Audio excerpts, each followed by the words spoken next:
On to a different topic कि जब हम ये कोशिश कर रहे थे कि ये एग्जीक्यूट करें, so that is the time we started facing some problems. We have decided that as a group we are all going to register our living will. In fact, हम ये मार्च में करने भी वाले थे और अचानक ये लॉकडाउन शुरू हो गया. And now the courts are also closed. They will be opening shortly. So Mrs. Sandhya Durge has been working with all of us in this team.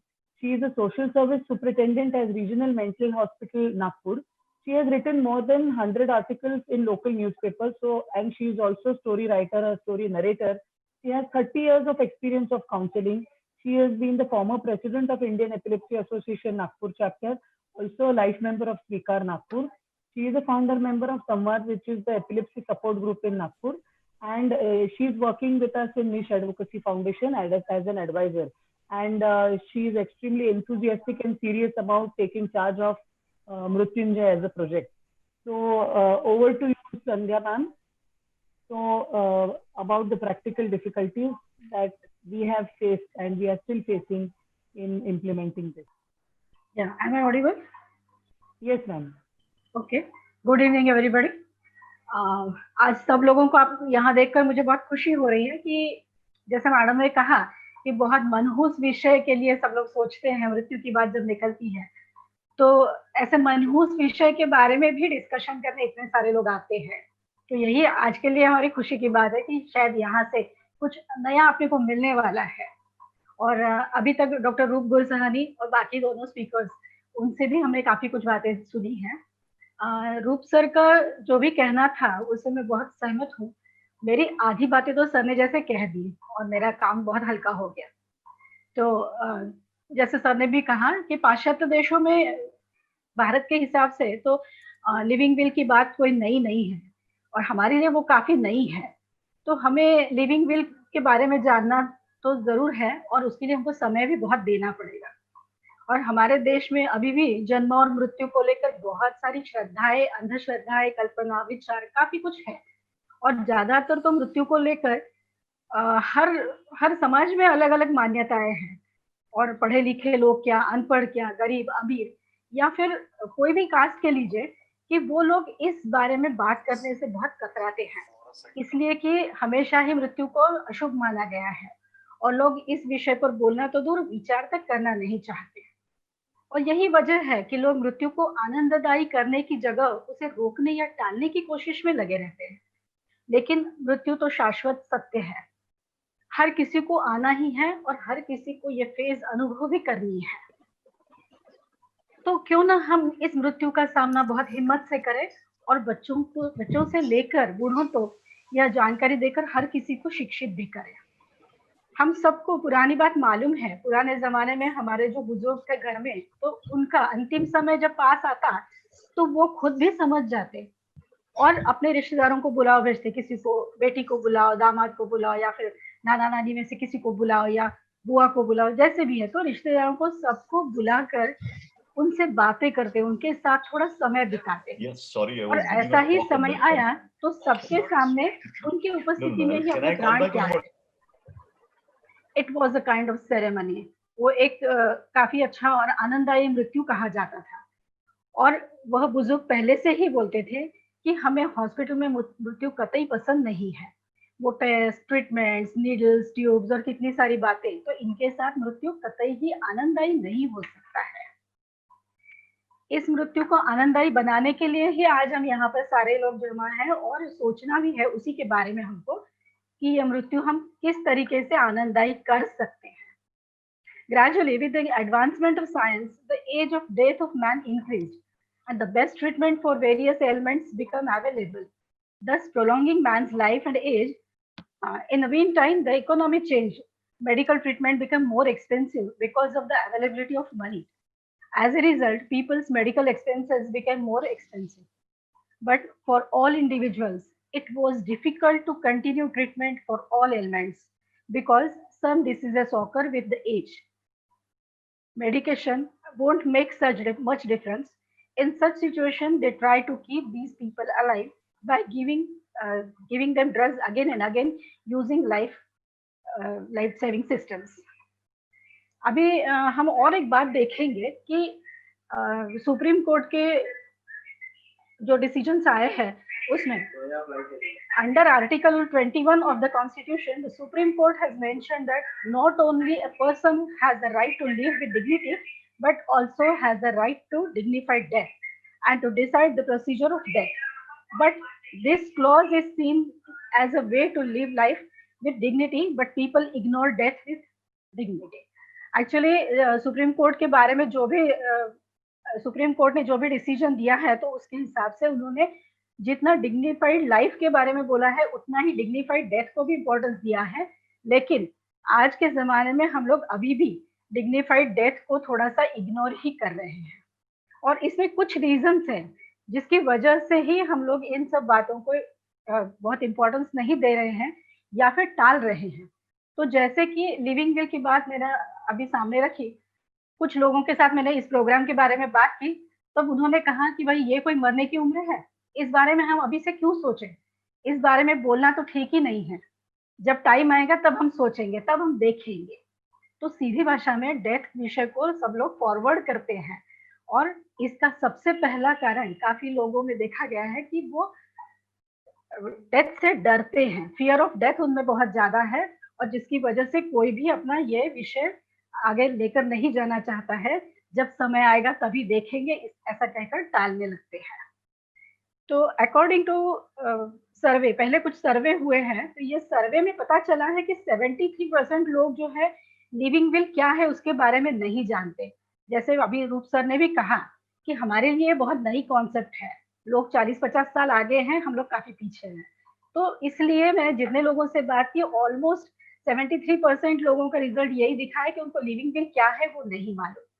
लेकिन हमारे लोग बहुत अच्छा सोचते हैं, तो उसमें से 85% लोग ये सोचते हैं कि मेरे मरने के बाद या मेरे मरने के समय में मेरे रिश्तेदारों को या मेरे मेरे जो भी कोई आगे आने वाले लोग हैं, तो उन सबको फिज़िकली, मेंटली या फाइनेंशियल मैं किसी को तकलीफ देना नहीं चाहता। ऐसा सोचते बहुत हैं, लेकिन उसके ऊपर एक्ट नहीं हो रहा है, ये समझ में आ रहा है क्योंकि सिर्फ 4 to 5% people make their living will. तो अगर आप किसी को परेशानी में नहीं देखना चाहते, आप तकलीफ में नहीं देखना चाहते, तो अपना लिविंग विल बनाना ज़रूरी है। लेकिन हमारे लोग अभी तक सिर्फ 4 से 5% तक ही लोग लिविंग विल बनाने में आगे आए हैं। तो इसका रीज़न वही है कि इसके बारे में लोगों को जानकारी नहीं है। They are unaware about it, but doing so requires efforts from all walks of life. तो सारे ही लोगों ने मिलकर कुछ एफर्ट्स दिखाए तो शायद ये बात आगे बढ़ सकती है। There is a third reason why people seem to be reluctant to make living will. The form ask, उसमें जो फॉर्म दिया है वो फॉर्म में पूछते हैं कि what treatment do you want in which situation. Efforts to guide you in this matter are lacking. अपने यहाँ गाइड करने वाले कोई नहीं है और इसीलिए अपने को अगर थोड़े गाइड अवेलेबल हो जाए या डॉक्टर्स या फिर और भी कोई वॉलंटियर से वो गाइड करे, तब कहीं चल के इन सब बातों की बात आगे बढ़ सकती है। The next reason for not making a living will. So people think that if you make a living will, if you write advance directives, you will never get any treatment. Actually लोगों को ऐसे लगता है कि मैंने अगर उसमें लिख दिया, तो शायद मेरे लिए कोई भी ट्रीटमेंट नहीं देंगे और मुझे वैसे ही मरना पड़ेगा। तो इसलिए ये जो लिविंग विल की बात है, सर ने अभी अपने को कहा था कि लिविंग विल जो भी है जिनका टर्मिनली इल पेशेंट्स है उनके लिए या फिर डिजेनरेटिव डिसीजेस के लिए या फिर patient who have gone with the vegetative stage, तो ऐसे लोगों के लिए ही यूज किया जाता है। तो इस बारे में भी जन जागृति होना बहुत ज्यादा जरूरी है, इसमें भी हमको बहुत सारे एफर्ट्स देना है। Next, the fear of dying without a treatment exist and such writing is a living will would mean that I am asking for death without treatment. अगर मैंने ऐसा लिख दिया तो मुझे विदाउट ट्रीटमेंट ही मरना है, ऐसा मैंने बोल दिया, ये समझकर लोग मेरा कुछ इलाज नहीं करेंगे, इसलिए लिविंग विल बनाने की तरफ लोग रिलक्टेंट होते हैं। फॉर्म में कुछ आगे ऐसा भी बोला है कि आपको किस समय में क्या ट्रीटमेंट चाहिए, लेकिन ये फ्यूचर की बात है। It is difficult for a person to decide on what treatment they would need to in the future and whether the treatment would be available. तो इसके बारे में भी अगर मेडिकल टर्म्स और अगर ट्रीटमेंट्स अवेलेबल इस बारे में कोई गाइड करे तो बहुत अच्छा है। The cost involve in getting living will made can also be a hindrance. People might also avoid the registration procedure because of confusion about how much time and how much money it will take. तो इस बारे में भी लोगों को काफी हद तक जानकारी देना जरूरी है. When we talk about the palliative care, reducing pain is just a tip of iceberg. However, there is more to it. Feeling frustrated, sad, worried about money, worried about children, and so on. There are so many things involved. So, if leaving will or advance directives are written down, it will be easier for your children or relatives to make decisions about treatment, nor will they feel guilty about the decision they made. On the contrary, your parents, partners, children, or relatives, nominated representatives will be satisfied with making the right decision. Money will not be wasted as unnecessary expenses for treatment will be avoided. On the contrary, it can be said that it has been put to good use. Avoiding unnecessary drugs, misuse or use of resources, as actually it will not be used as it is written in your living will avoid damages to the nature as a whole and will save one life as it becomes available for use by other needy people.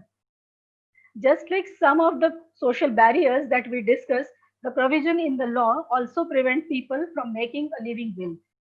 तो कुछ कुछ बातें जैसे social barriers है वैसे ही हमारे लिए कुछ लीगल बैरियर्स भी है जिसकी वजह से इंसान जल्दी ही अपना लिविंग विल बनाने के लिए तैयार नहीं होता है. तो उसमें क्या है, living will is not yet a legally valid document in India.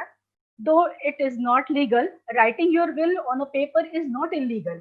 तो इसीलिए हम लोग हमारा लिविंग विल लिख कर रख सकते हैं. एक पेन पेपर पर भी लिख के रख दिया और वो रजिस्टर करके रख दिया तो उसका बहुत मायने रखता है. In medical procedure, therefore, the treatment then is considered as per the living will. The legalization of living will and other such things may or may not happen soon, but we can definitely still write our living will. तो लिखकर रखना बहुत जरूरी है. उसका क्या use आगे होगा ये अभी से नहीं बता सकते हैं. Living wills are now legally binding, but might still be hard to implement. As per the law currently proposed by the Supreme Court, the procedure of leaving will or regarding withholding or withdrawing is very complicated. हमने काफी बार सुना है ये कि ये सारी जो procedure है बहुत ज्यादा डिफिकल्ट है, वो जनरल लोगों को इतने जल्दी समझ में नहीं आती है. तो इसीलिए ये एक तो ये लॉ बनने से पहले सारी बात होना चाहिए, लोगों तक पहुंचना, ग्रास रूट लेवल तक पहुंचना बहुत ज्यादा जरूरी है. Doctors and patients focus so hard on treatment. उनके रिलेटिव्स जो भी है तो वो ज्यादातर ध्यान देते हैं कि हमारे पेशेंट के पूरे ट्रीटमेंट होना चाहिए, whether they are fighting with cancer और हार्ट डिसीज और even Alzheimer's, ignoring the reality that all life eventually ends. No matter how many socio-legal obstacles are there in related to living will, there is no solution to them. In this case, medical, legal and social professionals must work together. सबने मिलकर अगर कुछ किया तभी ये बात काफी आगे बढ़ सकती है. तो इसलिए सब मिलकर हम आगे चले और ये बात आगे बढ़ाएं. There should be a proper communication between medical professional, doctor. तो इन सबका जैसे मतलब सर ने बताया है कि ये पूरी जो टीम होती है, टीम में सब लोग हैं, जो केयरिंग डॉक्टर्स है वो, सोशल वर्कर है वो, तो इन सब ने मिलकर सब डिसीजन पेशेंट के रिलेटिव्स तक पहुंचाना वो ज्यादा जरूरी है. जब तक हम रिलेटिव्स को सही मायने में सच बात सब कुछ नहीं बता पाएंगे तो वो लोग अपने लिए हेल्प नहीं कर सकते हैं, और इसीलिए इन सब का टीम में होना बहुत ज्यादा जरूरी है. एक्चुअली इट रिजल्ट्स, अगर हम लोग ऐसा सब लोग मिलकर नहीं करते तो it results in poor care, uncontrolled pain, futile treatment and death in hospital where no patient wants to be. तो किसी को अगर हॉस्पिटल में डेथ नहीं चाहिए तो उनके लिए सब लोगों ने मिलकर ये प्लानिंग करना बहुत ज्यादा जरूरी है. Drug or intervention may extend the length of life, lengthy life, but it does not necessarily mean a healthy life. It should be demonstrated that these extra days are of value to the patient. There is little point in extending life by a few days if those days are spent in unconscious or in coma. The aim is not necessarily to live longer, but to live better. तो इसलिए हमको किसी का भी life सिर्फ extend करके कोई फायदा नहीं है, लेकिन वो बेटर अगर हम कर सकते हैं तो बात और है. Living will is all about the medical profession can do और what they have to do to reduce fear. Everyone should take the initiative. Encourage others by doing it yourself. First done and then said. आपको खुद पहले करना पड़ेगा और फिर बाकी लोगों को मोटिवेट करना पड़ेगा. Self volunteering is necessary. Actually जब तक हम खुद नहीं करेंगे हम किसी को बोल नहीं पाएंगे और करने के लिए मोटिवेट भी नहीं कर पाएंगे. Help them as much as you can and spread the word about the campaign, such as volunteering, donations and any other word. तो आप बहुत कुछ कर सकते हैं. खुद का लिविंग विल लिखना, बाकी लोगों को भी उस बारे में बताना, किसी से डोनेशंस लेना या फिर और भी काफी सारे काम हैं जो आप कर सकते हैं. मुझे ऐसा लगता है कि इन सब बातों में हमें गवर्नमेंट का सपोर्ट मिलना बहुत ज्यादा जरूरी है, क्योंकि ये काफी बड़ा कैंपेन है और इसमें काफी सारे लोग इन्वॉल्व होना जितना जरूरी है, तो गवर्नमेंट का उतना ही इम्पोर्टेंस है. जैसे वो हमको प्रोवाइडिंग फंड्स करके वो हमारे में पार्टिसिपेट कर सकते हैं, या establishing guidance centres in various hospitals. अगर वो ऐसा करते हैं तो काफी लोगों को इजीली गाइडेंस मिलेगा, फ्री ऑफ कॉस्ट में गाइडेंस मिलेगा. Spreading awareness and propaganda through newspapers and TV और रेडियो, तो ये भी एक बहुत काम की बात है कि जब तक लोगों तक ये बात पहुंचेगी नहीं तो तब तक ये बात आगे बढ़ भी नहीं सकेगी. और सबसे आखिरी बात है कि ये जो फॉर्म हमने बनाया है, to simplify the form, measures should be taken to make the medical terms clear and simple.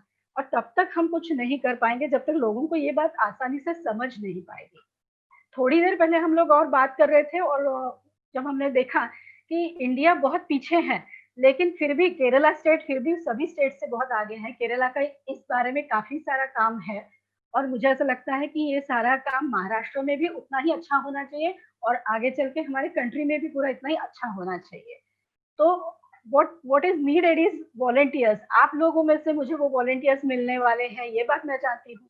और फिर आप खुद अपना भी लिविंग विल बनाएंगे, दूसरों को इंस्पायर करेंगे, दूसरों को ये बनाने के लिए मदद भी आप करेंगे. और I know the volunteering is not sufficient, but actually only contribution required to move the program is it would also require medical expertise, legal expertise and funding, which would come from among all of us. My appeal to all of you is that you can volunteer as well as help as a donor or join as an expert with us. So please get ready. तैयार रहिए. Living will हमारे सबके लिए बहुत beneficial है, जैसे अपने खुद के लिए, अपने रिश्तेदारों के लिए तथा हमारी सोसाइटी के लिए भी इतना ही बहुत इम्पोर्टेंट है. और इसीलिए सबने अपना अपना लिविंग विल बनाना चाहिए. मैंने मेरा लिविंग विल पहले ही बनाया है. What about you when you are going to do your living will? Thank you very much. Thank you, Sandhanan. That was a very enlightening talk. And सच में जब हम ये कुछ मिशन लेते हैं अपने कंधों पर और उसको एग्जीक्यूट करने जाते हैं तो ग्राउंड रियलिटीज कुछ अलग ही होती है. वहाँ कोर्ट में बैठ के जजेस कुछ रूल्स बनाएंगे, लॉज बनाएंगे या फिर they will come up with their report. But when it comes to real life, असली जीवन में वो एग्जीक्यूट करना is a very different thing. So thank you for explaining all the small areas which make executing living very, very difficult.